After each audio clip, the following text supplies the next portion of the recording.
నవ్యాంధ్ర రాజధాని ప్రాంతం విజయవాడకు మరిన్ని మౌలిక వసతులు తరలి రావాల్సిన అవసరం ఉందని ముఖ్యమంత్రి చంద్రబాబు నాయుడు అన్నారు. ప్రజాశక్తి నగర్లో సూపర్ స్పెషాలిటీ దంత వైద్యశాలను ప్రారంభించిన ఆయన విజయవాడలో భూములు, అద్దె భవనాల ధరలు విపరీతంగా పెంచేశారని ఆందోళన వ్యక్తం చేశారు. నగరానికి మరిన్ని ప్రాజెక్టులు రావాలన్నా, ఇతర ప్రాంతాల నుంచి వచ్చి వ్యాపారాలు చేయాలన్నా భూముల ధరలు, అద్దెలు తగ్గించాల్సిందేనని ఆయన అభిప్రాయపడ్డారు. భవిష్యత్ తరాల కోసం స్థానికులు త్యాగాలు చేయాల్సిన అవసరం ఉందని, ధరలు తగ్గిస్తే అభివృద్ధి వేగం పెరిగి అందరికీ ఉపయోగం ఉంటుందని విజయవాడ వాసులకు ముఖ్యమంత్రి సూచించారు. అమరావతి ఒక విజయవాడ గాని గుంటూరు గాని ఈ అమరావతి పార్ట్ మొత్తం ఒక one of the best ecosystem కూడా డెవలప్ కావాల్సిన అవసరం ఉంది.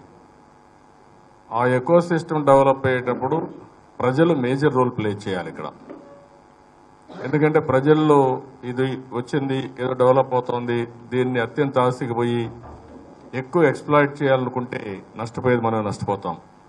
మనం అందరూ కూడా గుర్తుపెట్టుకోవాల్సింది, విజయవాడ అనుకున్నంత డెవలప్ కావడానికి కాకుండా పోవడానికి కారణం ల్యాండ్ విపరీతంగా విలువ పెరిగిపోవడం.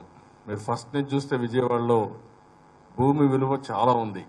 దానికి కారణం కాటన్ ఎప్పటి నుంచో ఇరిగేషన్ ఫెసిలిటీ ఇచ్చి 150 years నుంచి ఇక్కడ ఇరిగేషన్ వచ్చింది. దానివల్ల ఇరిగేషన్ వల్ల వీళ్ళందరూ బాగుపడ్డారు, మంచి లైఫ్ వచ్చింది, బాగా చదువుకున్నారు, మేధావులుగా తయారయ్యారు, రాష్ట్రాన్ని లీడ్ చేసే పరిస్థితికి వచ్చారు, అన్ని ప్రాంతాలకు వెళ్ళిపోయే పరిస్థితికి వచ్చి ప్రపంచం అంతా వెళ్ళిపోయారు.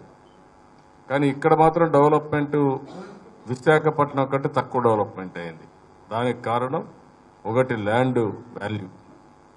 దానికే ఇప్పుడు నేను కూడా చెప్పేది ఏంటంటే, ఎవరు కూడా విపరీతంగా పెంచేసి కానీ ల్యాండ్లు కూర్చుంటే మళ్ళీ విజయవాడ డెవలప్ కాదు, అమరావతి డెవలప్ కాదు. ఆ విషయం కూడా గుర్తుపెట్టుకోవాలి. ఇంకొక పక్క రెంట్లు విపరీతంగా పెంచేయడం, అవన్నీ కూడా అవకాశాలు ఉన్నప్పుడు ఆ అవకాశాన్ని పాజిటివ్గా ఉపయోగించుకుంటే బాగా వస్తుంది తప్ప దాన్ని ఇమ్మీడియట్గా అబ్నార్మల్ రెంట్లు పెంచేస్తే ఇది బాంబే కంటే హైదరాబాద్ కంటే ఎక్కువ ఉంది అనే పరిస్థితికి వచ్చారు. అప్పుడే మాకు హైదరాబాద్ బెటర్ ఉంది సార్, అక్కడ ల్యాండ్ తక్కువ ఉంది వాల్యూ, లేదంటే రెంట్ తక్కువ ఉంది, ఇక్కడేంటి మరి రెంట్ అయితే మేము ఎక్కడ కడతాం అనే పరిస్థితికి వస్తున్నారు. అలాంటి లేకుండా ప్రతి ఒక్కరు కూడా పాజిటివ్గా ఆలోచించి ప్రతి ఒక్కరూ సహకరించాలి. అలాంటి సహకరిస్తే ఎవ్రీ ఇన్ఫ్రాస్ట్రక్చర్ వస్తుంది, డెవలప్మెంట్ వస్తుంది, వెల్త్ క్రియేట్ అవుతుంది, దేర్ బై ఎంప్లాయ్మెంట్ జనరేట్ అవుతుంది, బెటర్ లివింగ్ స్టాండర్డ్స్ వస్తాయి. ఇవన్నీ మల్టిప్లర్ ఎఫెక్ట్లో వస్తాయి. కానీ మన అందరినీ కోరేది విజయవాడలో ఉండే ప్రతి ఒక్కరిని ఆలోచించమంటున్నా, థింక్ చేయమంటున్నా. అదే మరి ఏది కూడా ఓవర్ నైట్ పెంచేసి కానీ అవసరమైతే మీరు త్యాగం చేసుకొని తగ్గించి భవిష్యత్తు కోసం నాంది పలకాలి తప్ప ఎక్కడ కూడా పెంచడానికి వీల్లేదు. అది ఆలోచించాల్సి కోరుకుంటూ మరొకసారి ముగ్గురు డాక్టర్స్ మనస్ఫూర్తిగా అభినందిస్తున్నా. One of the best infrastructure they have created.